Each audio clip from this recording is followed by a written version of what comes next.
Good evening, everyone. Ah, there we go. Emma, there's your video on. That's better. Hello, Alison. Hi. Hi. I thought everyone was just being shy tonight. Hi, Katie.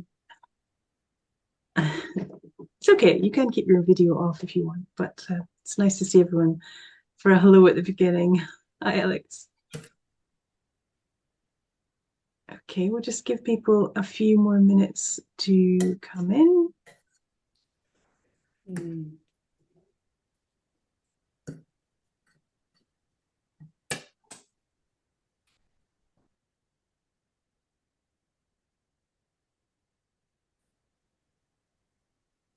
And Danielle is joining us from Peru or possibly from Europe.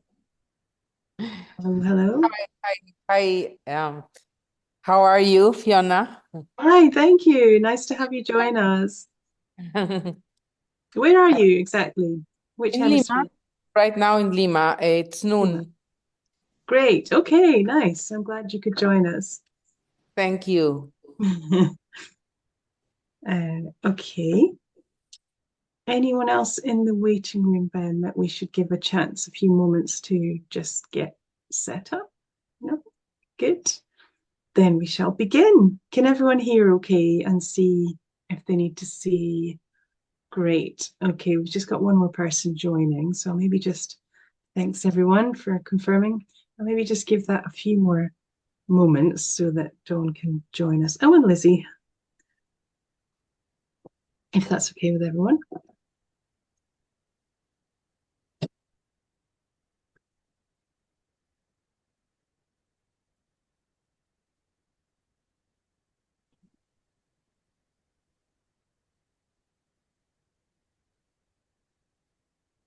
Okay, we'll start. So, good evening, everyone. Good afternoon to those of you in Lima. And thanks for joining us for giving up an October evening or afternoon to spend some time with us and hear about progress and take part in the next phase of developing the professional body.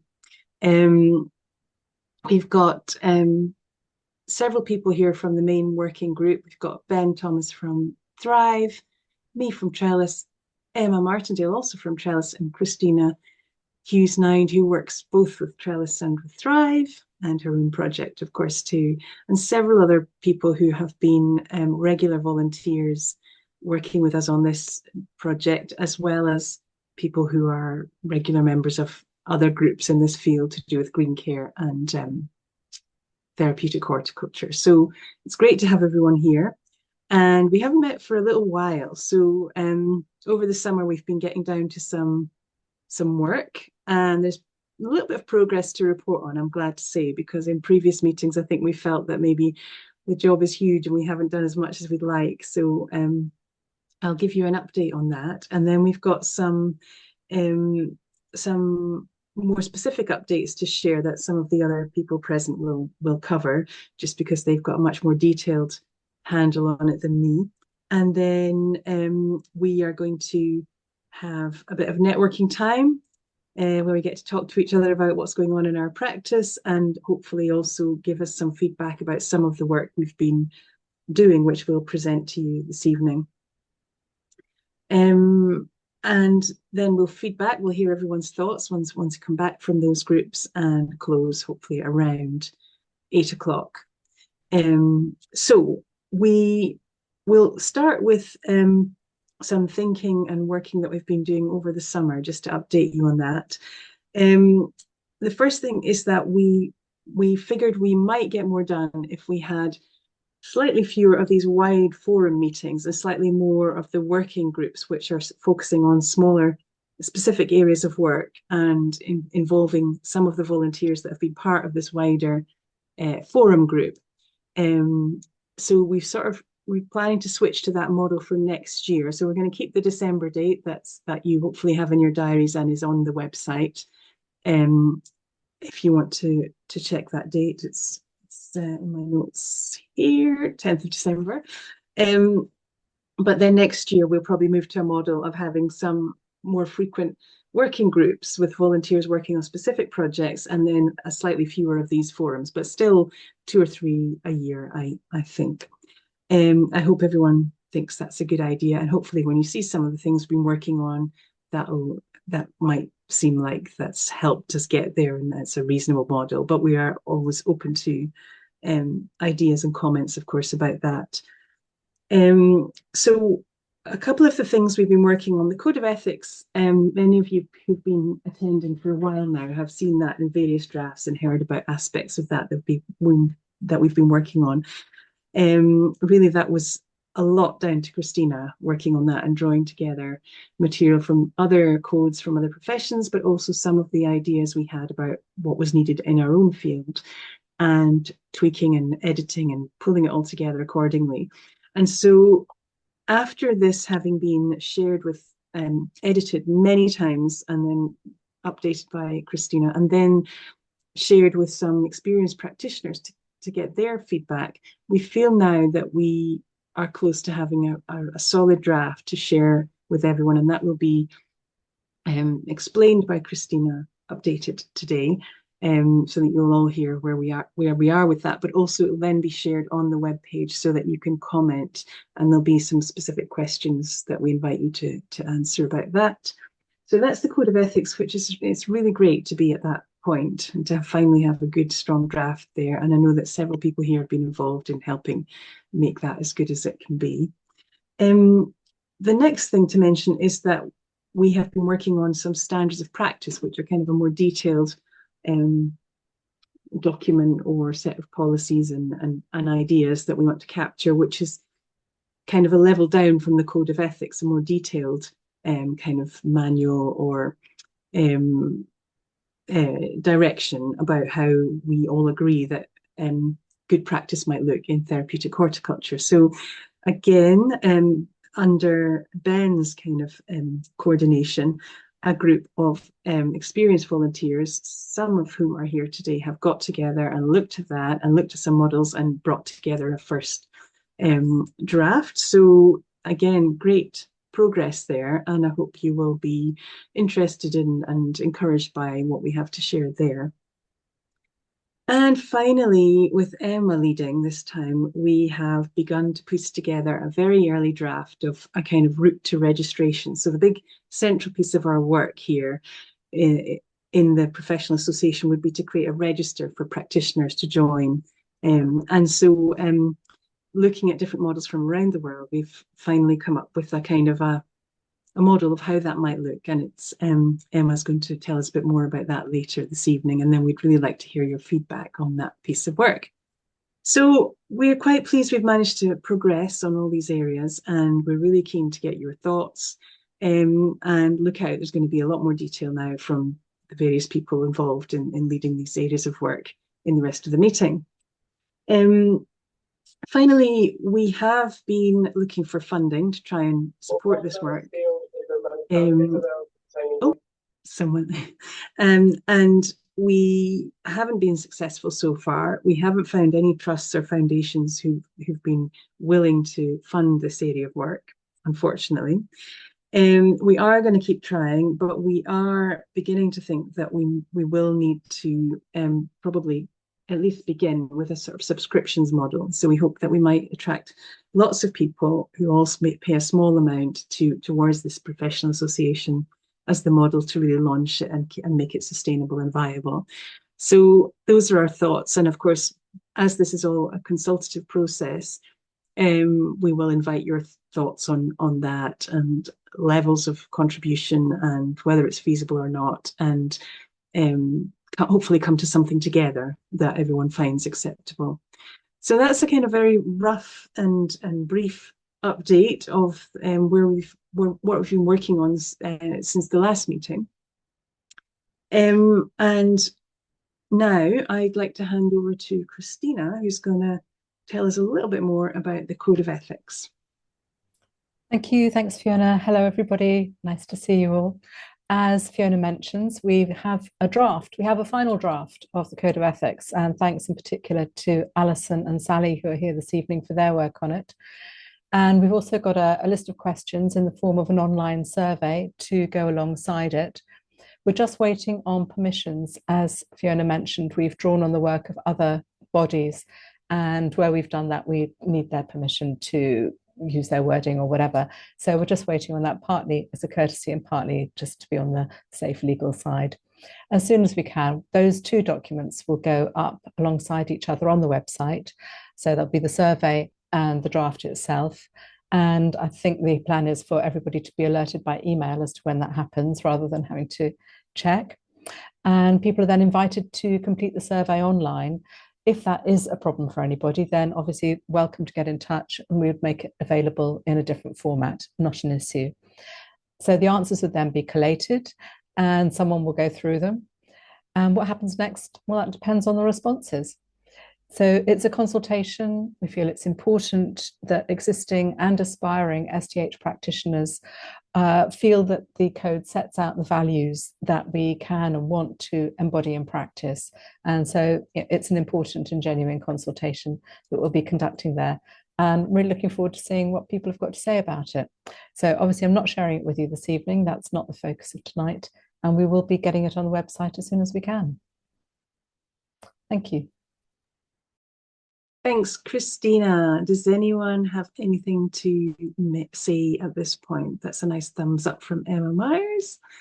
We will have plenty of time to chat and network later, but any immediate pressing questions or confusions or comments? Great. Okay. Nice to see you, Leila and Marika. Thanks for joining us. I would like to now invite Ben, from Thrive to update us on the work that he's begun with a group of volunteers on the standards of practice. Great, thanks, Fiona. Good evening, everyone. It's great to see you. Great to be together again. So, as Fiona mentioned, we've started work on practice standards, which is really about getting together a sort of set of practical guidelines that we're going to define the expected approaches for the profession, the ways of working. We want to do that to increase consistency in approaches and to ensure that wherever somebody is, wherever they're accessing social and therapeutic horticulture, that they're getting that kind of high quality, consistent professional service, so that we're all working towards the same standards. So we've taken some steps to look at other bodies and their documents.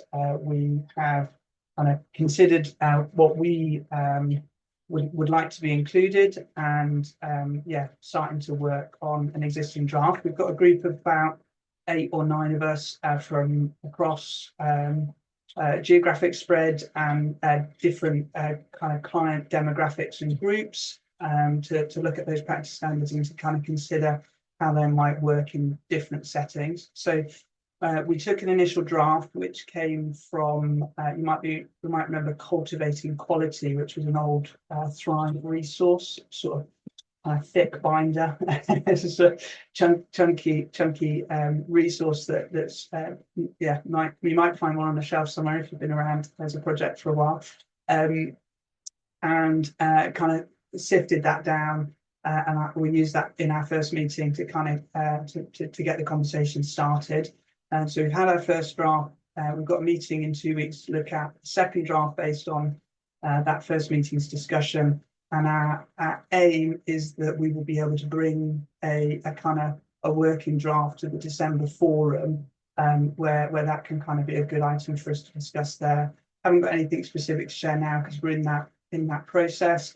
But yeah, hopeful that will be a kind of key kind of point for us to be working through and talking about when we get together in December. Thanks, Ben. And did you find there was quite a lot of agreement, concordance, overlap in the discussions? I mean, how have they gone? How did the first meeting go overall? Yeah, I think it was good. I mean, Katie was there. I can't see anybody else scanning through. I don't know if Katie wants to add anything, but I think it was good. It was good discussion. We got into it, and yeah, I think generally speaking, it was a positive conversation to me. And what was interesting was hearing different perspectives on how something might work in a group which is, more interactive versus groups that are operating in a more kind of passive relationship with the garden, or different kind of client groups. So it was good. It was quite stimulating. But yeah, Katie, you were there. What was your take? Yeah, it was a really useful session, I thought, and it was great, like you said, Ben, because there was some good perspectives and completely different backgrounds. So we were able to kind of balance out different perspectives and views and discuss them really well. So yeah, it was interesting, and I thought we made a bit of progress, didn't we? Yeah, yeah, that's good. Great, that's really good to hear, because I think, it would be, it's really great that you've managed to find people with such a different range of backgrounds as well as geographic representation, because the danger might be that we only find people with time to share and help who are from mental health, or one client group or one setting. So that's really great to hear. There are a couple of points in the chat about the working groups, possibly working groups plural, working on different things. But anyway, I think we're taking care of that by responding just now. But if not, we can always talk more via email after the meeting. Thanks, Ben. That's really good to hear. Next, I'd like to invite Emma to tell us about the work she's been doing. Well, she's been leading it. We've all been chipping in, but she's been pulling it all together on routes to registration. How might the association's register look, and how might a practitioner come along and find their way onto the register ultimately? What are we thinking, and how is it starting to look? It's very early draft, but tell us all about it. Thanks, Fiona. I'm just going to share my slides. So I'll do that now.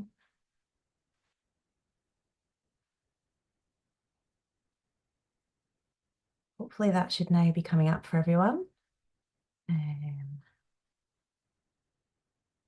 So is that there? If anyone's able to give me a thumbs up and let me know you can see. Yeah, great. Yeah. Thank you, Claire. Thank you.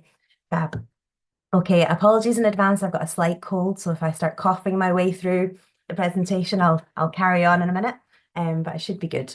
Great to see you all here, and I'm really looking forward to hearing your thoughts on this piece of work.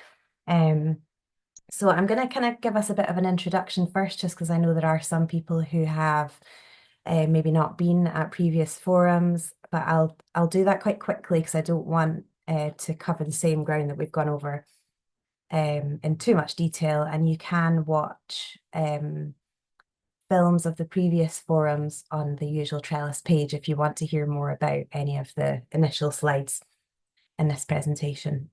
So as Fiona mentioned, I'm going to be talking about routes to professional registration. So this has been a joint bit of work, like all of this work with Trellis and Thrive, and also speaking to other practitioners and yourselves. And I just wanted to remind everybody of the purpose of the association that's being developed. So this was the initial piece of work we did to think about why we're going to have an association and what the register will be for. So it was to inspire and champion excellence in social and therapeutic horticulture. Annoyingly, I've got your little pictures over my words. There we are. And to grow the STH profession for the benefit of the public's health and well-being. So that was our kind of overarching aim when doing all of this work and getting together at the forums. And then we had these strategic aims. So I won't read them all out because we don't have lots of time, and I want to make sure we give it to you to discuss and feedback. But one of the aims was to create a register that would uphold professional standards. So it would be a register of approved STH practitioners, and that's the bit of work that I'm going to be talking about this evening. And just a brief mention of the Professional Standards Authority. So this is discussed in a lot more detail in previous forums if you want to look back at films of that. But in summary, they're an independent organisation, but they're accountable to the UK Parliament. and their role is to accredit organisations that have registers of practitioners. So these are registers that are separate from ones that are regulated by law. And we're hopeful that the development of the STH register could be accredited by the PSA. But it does come with quite large fees to pay for the application process, and obviously funding may be an issue with that. But that's our hope, is that we might get to that point with the register. So just to give you a little bit of background into the development of the routes to the register, so it's not something that we've kind of picked out of nowhere. For at least a year or so now, we've been looking at lots of different registers, and the main focus for the register was to keep in mind public wellbeing and public protection, and also professional standards. And so we've been doing research into routes to registration for other comparable professions. So professions across the UK working in health and social care, and other professions that are accredited by the Professional Standards Authority. And that's helped us to get an idea of how people go about registering professionals. And it happens in a lot of different ways. We've also looked internationally at registers that exist for social and therapeutic horticulture across the world, because we're trying our best not to double do any of the work that's already been done. So we've been taking guidance there as well. And we've also taken on board the information that you have given us at the forum. So you've answered questions and surveys, you've taken part in discussions, you've let us know more about the kind of skills, training and experience that you have or would want, and your thoughts on competency areas for practitioners. So all of that feedback we've had from you so far has also fed into the draft register. And we just wanted to highlight that we really do hope that the registration process is something that is fair, accessible, and allows as many people to register as possible, while keeping in mind the kind of public protection and professional standards side of things. So it's kind of a balance there, and it won't be something that's set in stone. It will need to be amended and changed as we learn more about the people that want to join the register. So this is the main piece of the work, and there is a document that I'm going to give you a link to at the end so that you can go back and have a look at it in your groups and in your own time, because I realise it's quite wordy, but I think this is probably the best way of sharing it, just to give you an initial overview. So these are the aims and purpose are there again, ones that we've already kind of mentioned in previous forums. Mentioning again that we want to assess applications using a fair and ethical process. And so for now, and this is very much a draft, we have come up with 3 options that we think may work for trying to register such a wide and varied group of people working in STH. So I'm going to just quickly mention each option, and then I'll go into each option in more detail so that it hopefully makes a little bit more sense. So option 1 is for people who've completed training in social and therapeutic horticulture, and I'll come back to that in a minute in terms of more detail. Option 2 is for people who have training in health and care, and also can provide additional evidence of training or experience in horticulture and social and therapeutic horticulture. And that kind of covers those 3 strands that we've looked at before in terms of the competency areas for an STH practitioner, covering health and care, horticulture, and social and therapeutic horticulture.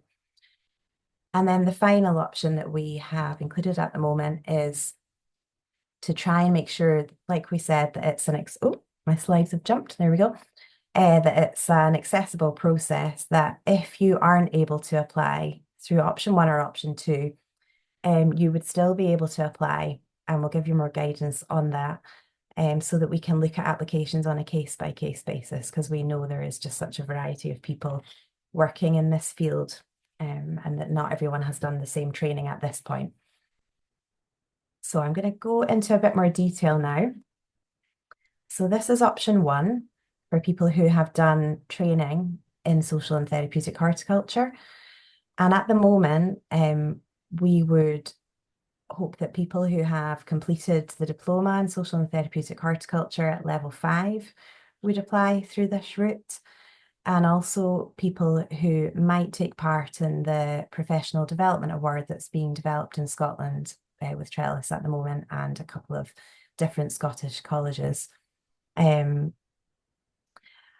And also that you should have been delivering STH for a minimum of 1 year or a particular number of hours to be confirmed. So that's how a lot of registers that we've looked at accredit professionals. They look at number of hours of work, but it would be great to hear your thoughts on that as you're in your discussion groups later on. And then you would also be able to provide evidence of learning and practice. So when I get to the end of the different options, I'll come back to that because we've outlined some of the sort of the different documents and statements that you might have to provide or sign up to. And it'd be great to hear your thoughts on those as well. So that's option 1. Option 2 is for people who have training in health or care and can provide additional evidence of training in horticulture and social and therapeutic horticulture. So we think that the people that might apply via this group are likely to have training in one of the allied health professions, or in nursing, social care, social work, counselling, those kind of health and care professions who really have the skills and training to work with people with a identified need. But given that it's not just health and care that people are working in, it's social and therapeutic horticulture, we also think that people should be able to provide evidence of horticultural skills or training. And again, we need to think more about what that level needs to be for SDH practitioners. So you might have some views on that too.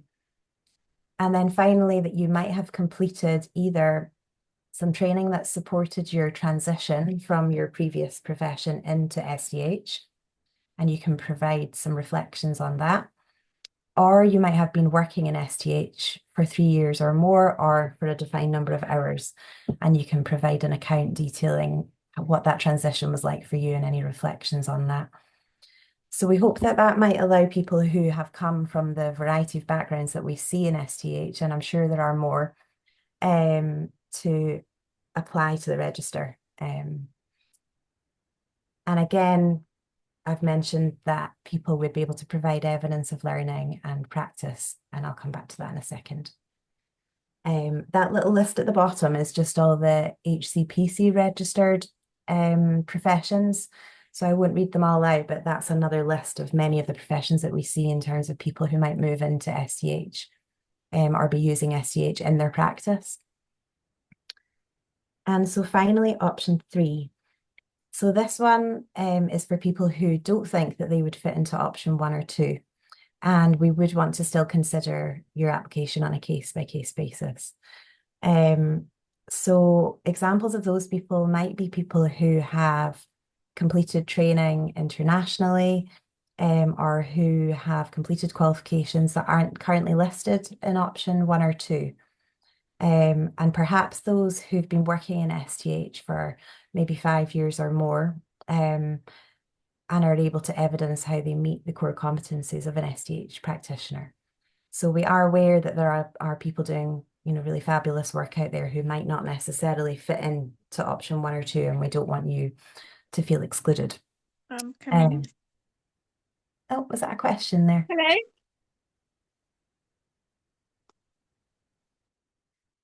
That question, or I don't know if someone maybe just isn't muted. Will I carry on? Yeah, okay. Carry on. We also wanted to add here that if the panel who assesses registrations feels that someone doesn't quite meet the core competences, it wouldn't be that that's where things end. They would be able to provide advice and guidance on how someone might go about meeting the requirements to join the register. So you would be supported to maybe carry out some additional training or research or shadowing or receive some supervision to reach the standards. And we do think that because that application may require more work from the panel who are likely to be volunteers. We expect, at least to begin with, that there might be a higher fee for that option. But again, this is a draft, so it would be good to hear your thoughts on that too. So those are the three options that we have developed at this time. And then when you see the document that includes those options, there's a section at the bottom that then kind of outlines the application process and the things that might be asked of you. This is, as I've mentioned before, this is a draft, so there may be things that are added, taken away, changed to this list. And I'm sure there will be things we can add that we just haven't encountered yet. This list comes again from looking at lots of other registers of professionals, the types of professionals that we might receive referrals from or want to refer on to. So it's good for us to have a similar type of standard. So again, it's just to mention that applications would be assessed on a case-by-case basis. But we expect that there would be an application form, perhaps with a case study or a reflective account of time and practice, that people would be able to provide their certificates of their training and learning, and a professional reference from their most recent employer. Perhaps a CV detailing years of experience, and if people are using their own professional documentation or maybe the documentation of the organisation that they're working with, that they would be able to provide some examples of that. So like an assessment template or safeguarding policy, risk assessment processes. And also, I think this one probably applies more to people who are self-employed, but maybe not, that you have confirmation that you have appropriate insurance in place to work with people and the public. And then finally, this is me getting to the end of this long list, you would be able to show that you have up-to-date training in relation to safeguarding of children and adults, and most people working in organisations will be doing that regularly anyway. And like Christina and Ben mentioned, we will have a code of ethics and standards of practice. So you would be required to sign up to those and say that you're happy to work within those documents and that you're happy to work to that standard.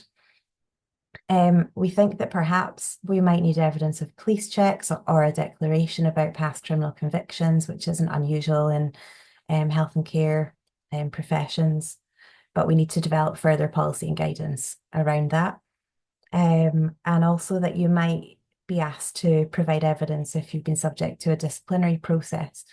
But we do know that that might not necessarily affect your application. It's just in terms of transparency and management of risk. We would also hope that you would comply with CPD and supervision requirements of the register. And again, they're still to be developed, but again, aren't unusual for people working in various health and care professions. And that you would comply with the ASTH policies on safeguarding, data protection, equality and diversity, those kind of policies.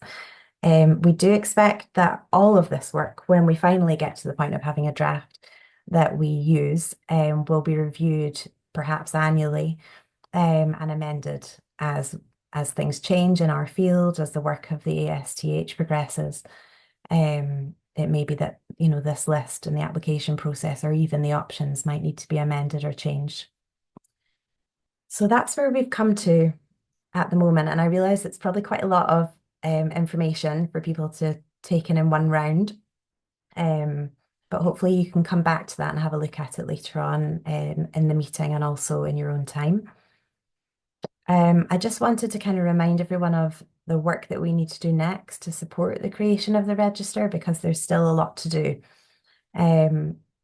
We've looked at the areas in blue we've mentioned already today, so I won't go back to them again. And then the areas in, what would we say, peach, pinky orange, that box. So there's still work to be done to establish procedures to support the register. So thinking about things like competency and scope of practice guides, so that people are really clear in terms of what they're signing up to and what their work might look like. Also recruitment of panel members to assess register applications, because we wouldn't The applications would be assessed by a panel, not by an individual, to make sure that the applications are fair. And also to set up the register and test it with an initial round of applications to make sure that there's nothing that we've missed, nothing that we need to add, and to get feedback after that initial round. And there's also further decision making needed in terms of fees for joining the register to make sure that it's accessible, but also that it covers costs of the work that's done to run the register. So I've covered at the bottom just a reminder that we still will continue to try and look for funding to support this work. So that's the end of my slides. I just want to move on to mentioning, I guess, that how important it is that we get feedback from you all on this. It's a new bit of work. None of you will have seen it before. And it would be great to hear your thoughts in terms of when you look at the draft register, does it make sense to you? Is there anything that looks at a first glance unclear or like it might be missing? Is there anything that you think makes sense and is working well? And any other comments that you have. And I know that sometimes these things come to us after these meetings, so do get in touch with me by email, and it's the same email that the forum invites come from. You can reply to me at any time and provide feedback outside of these meetings. And we'll also be asking for feedback from people who haven't made it this evening too. So I think that's me, and I'll stop sharing for now. Thank you, Emma. Okay. It's a phenomenal amount of work, and I think some of us are probably a little bit stunned into silence, but we had to start somewhere, and I think it wouldn't have made sense to share just one column or one part of this piece of work, which would have been the alternative to leaving everyone slightly stunned and overwhelmed with the whole piece. So we had to start somewhere, but you will have access to it to be able to look at the early draft in more detail in your own time over coffee with a colleague. It's going to take a long time before we work through all the different levels of draft and everyone's comments. So we thought it'd be great to share it with everyone in this meeting, and then we are going to ask you to go into small groups to give your reactions to it immediately. And we realize that's just a first reaction. But it would be really nice for us to hear what you think, any glaring problems, any bits that really you're relieved to see are in there, and like Emma said, the good and the bad, and hopefully there's no ugly. And so we'd like to ask everyone to go into some breakout rooms. I think Ben's going to put us into rooms for about 20 minutes, and then we'll call you back in, and then we would really like to hear from everyone. So if you do want to elect a spokesperson or a note taker for your group, that might be helpful. But we won't impose that on you. Do it your own way. And as long as we can hear back from you, because as you can see from this process so far, we really do take people's comments on board, and we change these pieces of work substantially in response to comments we get from this group. So it's your work too. It's got to be a consultative process, and that's the only way we can go forward. So this is quite important now, and we would really like to hear after you've had your time in these groups. We'll have enough time for everyone to report back and tell us what's going on and what they're thinking. So over to you, Ben. Do you want to just split us into some groups, and I look forward to hearing what you think, in a little while. Okay, that was the quickest 20 minutes of the day so far. But great. Hopefully it was productive, and hopefully there weren't too many bun fights in your corner of the Zoom room. We had a very productive discussion in room 5. So I'm going to probably just kick off with that one, because we realized possibly not many of us took very comprehensive notes. So while it's fresh in our memories, I'm going to invite Katie to share something of our discussions, and we'll chip in, Leila and I, if and the others in the group, if we think there's anything that was missed. Katie.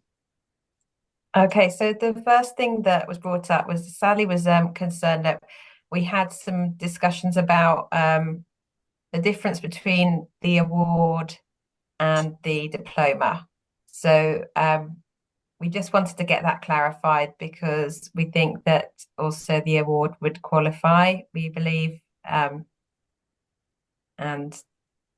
that wasn't necessarily mentioned in as an option in option 1. So the award from Thrive. And in this particular, I mean, this might be something Ben wants to come back on later, not in the meeting, but this is something that people were concerned about straight off, because it mentioned the diploma, but not the previous Thrive courses. That's right. The other diploma and the masters. And in the case that was mentioned in our group, the person was doing the award because they already had extensive horticulture experience and training. And so in that case, it was kind of the idea that the award would be enough to patch up, to bring all their training together. So that's one area, is just to clarify what is meant by the diploma, and if that embraces previous courses and some other Thrive courses. Katie, sorry to interrupt. Yeah, no, thank you. And yeah, as also the Trellis Award that's coming up as well, make sure that's also in there. Did you say that? I can't remember. Yeah, so that's the sort of the levels of awards and diplomas, just to be clarified.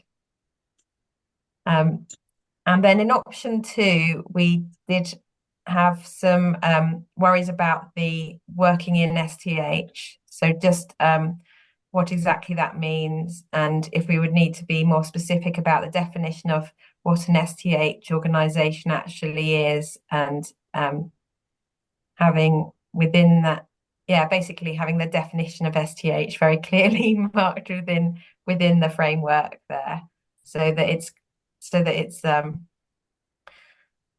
a bit of a circular situation, really. If people think that they've been working in an STH project, but actually it's not, then how do we clarify whether it is or not, that sort of thing? I think, just again to chip in, can't help myself. Yeah. The example we gave was some freelancers going into NHS projects where it's maybe a nurse or an occupational therapist doing occupational therapy in the garden rather than STH, and not having had any training in STH. But there's lots of people around the country claiming to be doing STH or being a horticulture therapist, and doing something maybe that we wouldn't recognise as such. So out of this came this notion that we probably needed to really flesh out the definition of what this practice is beyond there's a one-liner in the code, and it probably needs to be a bit clearer so that people, when they're claiming that they're doing it, they've got something to refer to see what really is STH. And then we need to use those definitions consistently at the top of all these documents, the register, the code, and so on. Katie, I'll shut up now. Sorry, I'm going to say that we also talk about employers, how they understand what STH is, because if they need to provide information about that person, sometimes employers, they think they offer an STH when it's not real. So I think it's both ways. Yeah, and we said that some people don't have the confidence to say that they're practitioners or projects in STH, even though they've been practicing at a very high standard for many years. So we think these definitions, a little bit more work on more fleshed out definitions, would be necessary and helpful to both cases, on people overclaiming and people underclaiming their experience and their practice. And the third point was just briefly that the option 3 seemed like it would be a lot of admin work for the ASTH to kind of sift through. So just sort of a reaction rather than a feedback, I suppose. It's like that seems like something that would be quite hard to achieve, but is obviously necessary to have as an option. That's it, I think. Was there anything else from our group? Layla's happy. I think Sally also. Yeah, great. Yeah, that's fine. I think you covered everything we discussed. Great, thanks. How many groups were there, Ben? Was it 5? I'll maybe just go through 1 to 4, and if there's someone be missed out, then we'll know. Somewhere between 4 and 6. Yeah. Somewhere between 4 and 6. Good, right. I'm going to ask group 4, please. I don't know who that was, but could one of you speak up? Oh, Claire, thanks. We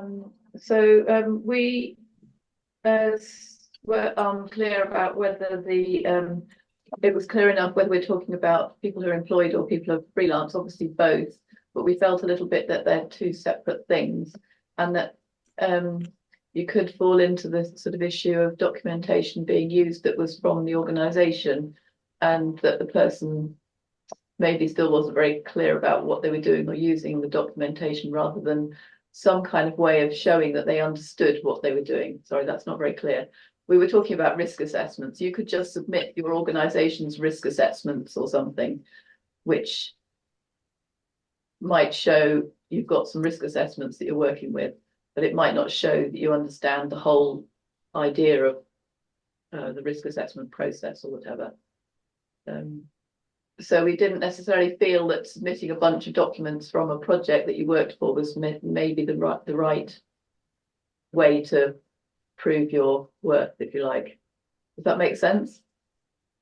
It does, and I think it comes back to partly another level of the point we were making about maybe health service-based projects where you've got someone who's qualified as a nurse or another health professional claiming to provide STH but without any training. And we wondered if maybe there's a requirement for training in STH in that second column rather than just experience, because like you said, someone could just say, I've been doing STH, and they've been saying that for 3 years. So they've been doing it for 3 years, but maybe they haven't because they've never had the training. We were thinking more about the sort of difference between concentrating on approving the person rather than the individual, rather than the organization. So then that was interesting that Layla then raised the idea that the organization that people sometimes work for might not actually recognize that the organization is an STH organization.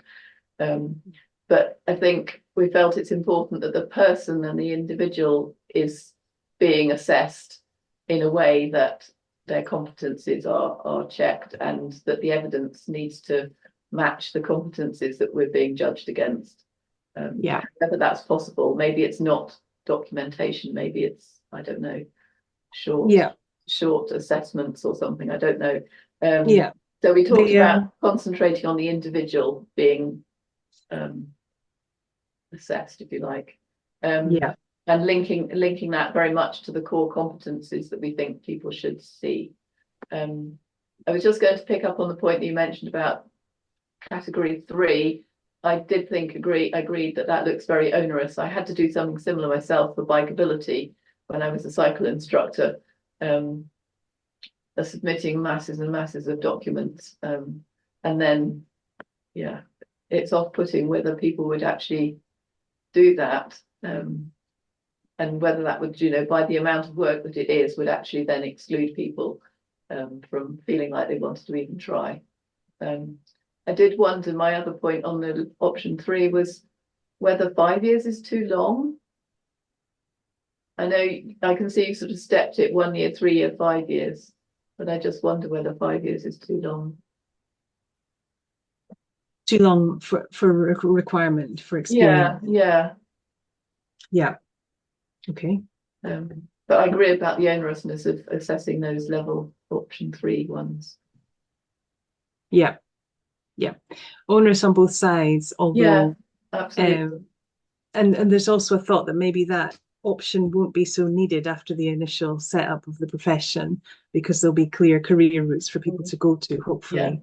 Exactly. Maybe that will disappear gradually. I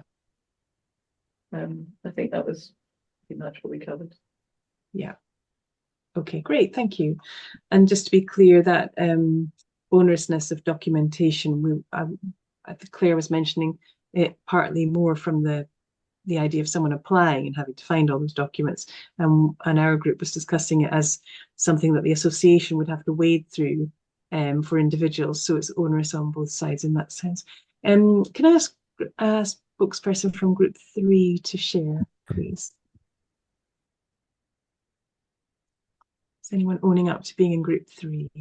I'll be honest, I have absolutely no idea what group number I was in. Did any of you 3 take any notice? Because I'm afraid I didn't. Who were you with, Lynn? We were group 3 then. Were we? Oh, yeah. Go ahead then. Oh no. Just a question that I had, and Emma's asked it in the chat, is that sort of how do you audit people sort of once you're registered? What's the process sort of going forward each year on how you kind of provide proof of practice and that you're meeting the standards? Just because I come from an NHS environment, so it's obviously like nurses and allied professionals, you have to register. And if you were to leave the practice, so for example, you had an injury or you're a carer or maternity leave or something like that, how do you then come back in as well? Was just a question that I had. Yeah, we haven't quite got that far. We have looked at other fields, and we have looked at other systems, the counsellors and some of the physios and some of the art therapists and so on, and see what they say about that. Emma, have you got any more up-to-date memories of our looking into that in the distant past? We wanted to get this ready and then look at those other steps, but it's important, of course. Yeah. Emma. Yeah. So I think Fiona's right, we haven't quite got to that point yet, but when it has come up in discussion so far, we've looked at other models of how people keep their registration up to date, maybe through keeping reflective accounts of their CPD or supervision or various case studies throughout the year. So we think that that part of that post-registration process might fall into looking partly at CPD, but not only CPD. And again, we really don't want it to be an overly onerous process. We want people to be able to, you know, get through registration and keep it up without too much additional bureaucracy as much as possible. And then, yes, in terms of people coming back into practice, I know what you mean. I think it was at Bex or Emma, sorry, that was talking about that point there. So I come from a social work background, so I'm used to thinking about that in terms of people re-entering practice and having to do sort of refresher courses and things. But I think, yeah, there's lots of work to be done to think about all these nuances to what happens before and after the registration process. And I put a little note in the chat there to say thank you so far. I'm noting down everything you're saying and all the notes in the chat, and all of this will go into the next draft. So thank you. Did you see it as like a sort of there's 3 routes to get in, and then once you're in, the auditing process will probably be fairly similar across the Yeah, I would hope so. Yeah that's my initial thought, but you know, we'll see how we go, I guess. But yeah, I think that would make sense, wouldn't it? I think the counsellors, for example, use a ratio or a sort of number of hours before you need to have regular supervision. So there's that, and then there's also, you can be audited at any time as well, plus CPD requirements, you know, a number of hours in certain subjects per year. So, and the NHS will have its own rules about that, and we will look at other professions again to see what the options might be and try to come to a fair and workable, you know, reasonable version for our field, because our field is a little bit different in that it's so varied and diverse and so new. It's kind of emerging now, really. So this is all really helpful stuff. Thank you. Is there any consideration being given to like peer sort of assessment, perhaps? Something like, you know, validation of people's hours of experience by another practitioner. Yeah, there is something about that if not in the version you've seen in some of our earlier drafts, that you know, you might have some hours of practice signed off by a manager or a co-worker, and Emma has also had experience of working with peer groups to do supervision in a different way. So we think that's a valid part of keeping up to date and also initially getting registered, but that will need a wee bit more work as well, just to make it fair to everyone. Yeah, it's just that I haven't seen anything specifically stated in what I've read, and I would have thought that was a useful tool here, particularly for the option 3 situation, I would have said. Yeah, I actually did put something up on the chat as well, which is, I have concern, and it didn't strike me while we were doing our talk, about the challenges for neurodivergent practitioners, because none of these options strike me as being particularly without challenge.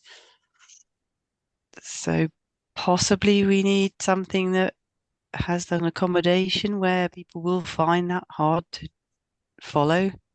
Mm-hmm. Reasonable adjustments are quite out there now. So I'm an ND coaching psychologist, so that side can easily be brought in, and you can sort of get the packages and the checks and balances that would be there to make sure that it's a fair and open process for everybody. Very quickly in that group, we just spoke about insurance as well, how important that is. And sorry, about insurance. Yeah, the insurance side of it, understand the difference between organisational insurance and individuals' insurance. Yeah, and public.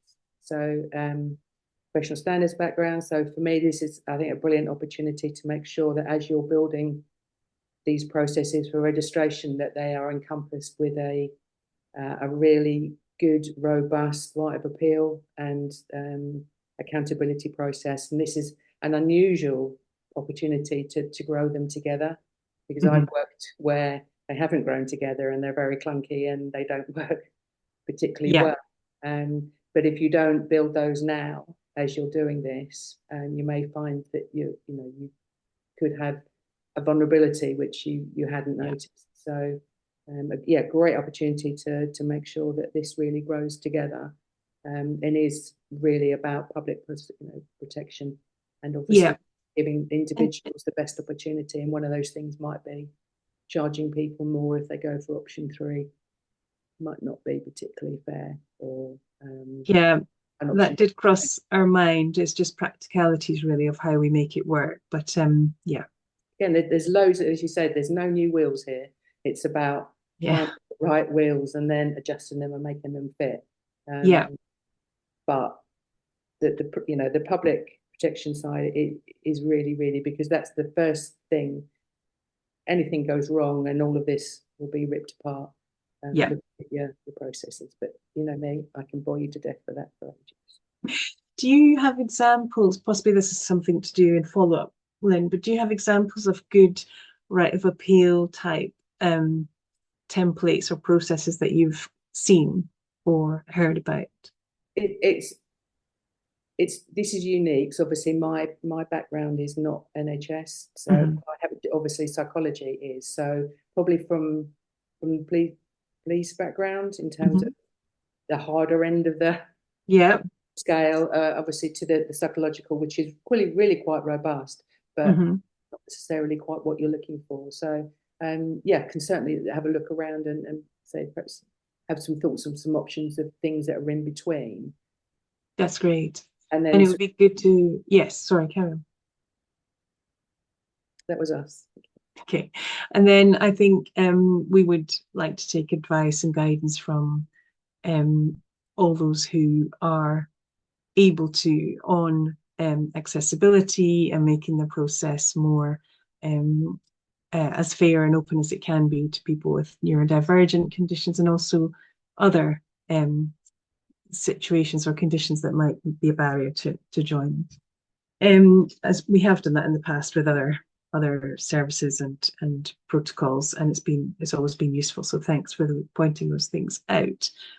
Emma and I went to a conference about health professions, professional bodies and registration and malpractice at the beginning, when we were really starting to piece together this 2 or 3 years ago now, and it was spine-chilling to hear the stories of how malpractice suits had driven people to distraction, and they'd lost their house and just got into terrible situations, and those processes were just being criticised for being terrible. And the organisations that shared them were really good for sharing because they were open and we could learn from them, but it was quite shameful in some cases. So we are very keen to avoid the sort of toxic elements of some of the health and care services and those kind of really brutal processes that, yes, possibly protect the public, but also put people unfairly through the mill.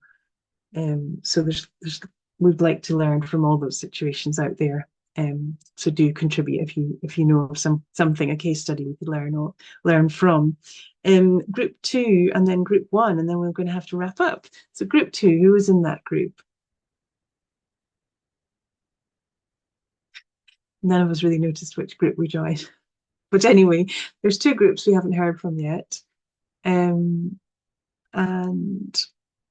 yeah, if your group hasn't spoken, could one of you please share something with us? We were group 1. Oh, hello.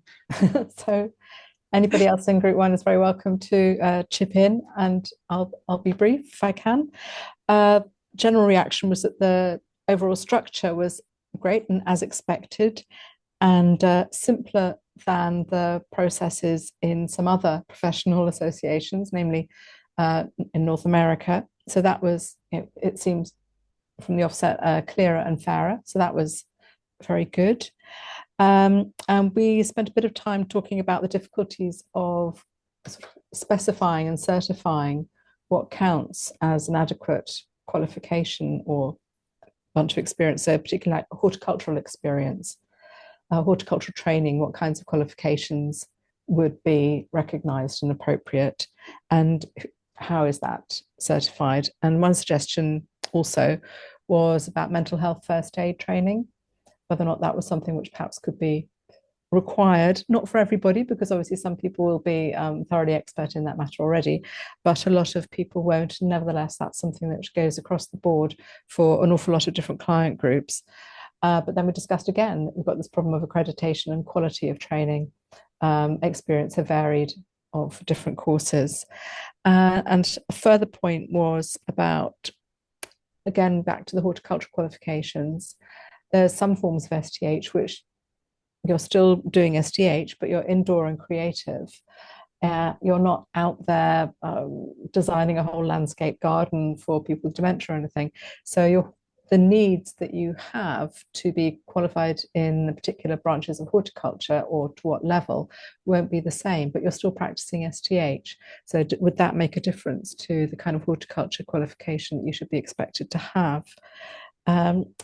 People in my group, what have I missed? What else was there?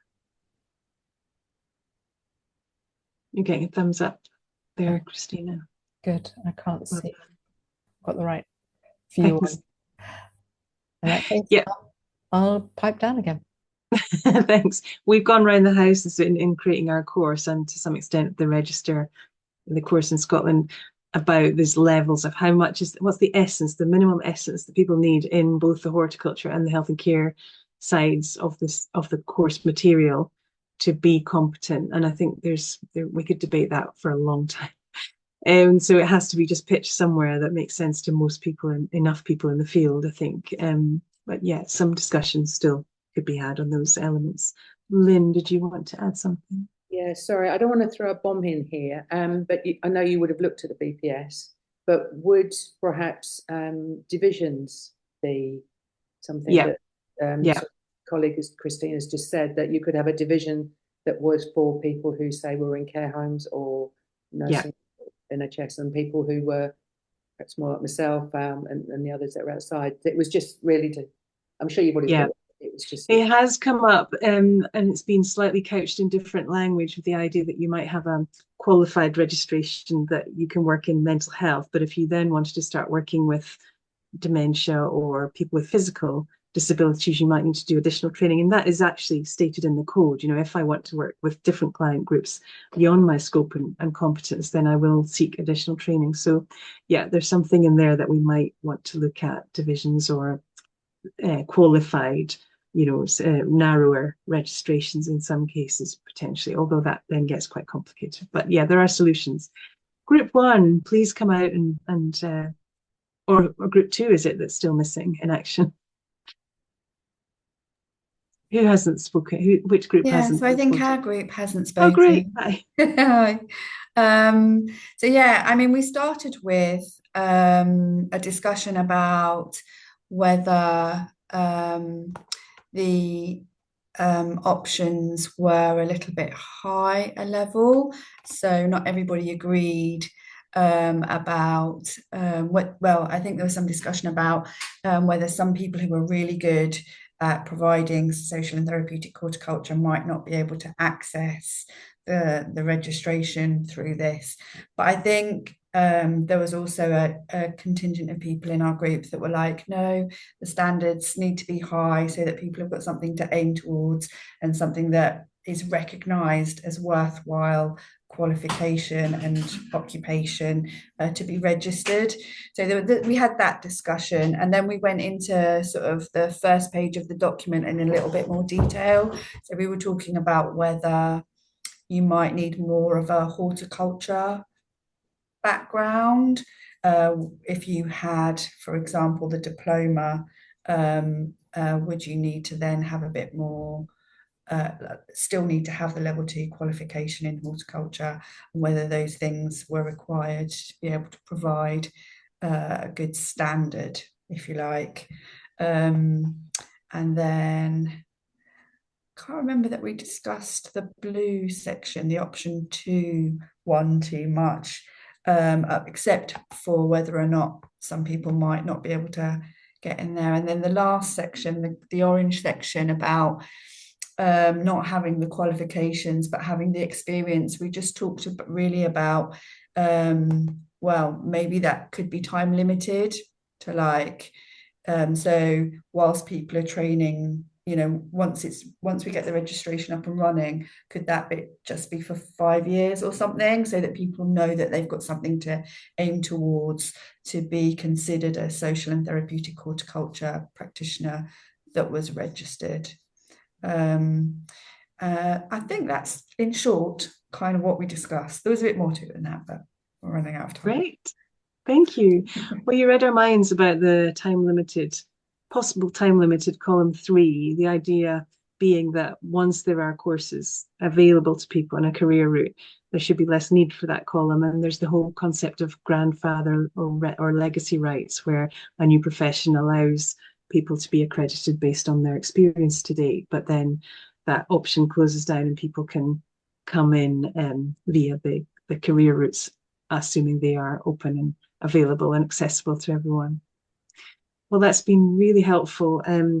I've got some notes. I know Emma's got even more, and hopefully some of the rest of you have made some notes that you might possibly follow up with later. But it's been so productive from my perspective. I hope I'm reading the room all right when I think that mostly people seem to be positive about this, albeit with a few concerns, which is exactly what we'd expect. We wouldn't expect anyone to be saying, "Oh, this is all marvelous, off you go." And that's exactly why we value your input and why we have these meetings. But on my take is that this has been really positive, and I'm really grateful to you all for your input. It's been so developmental and stimulating. Alison has a comment.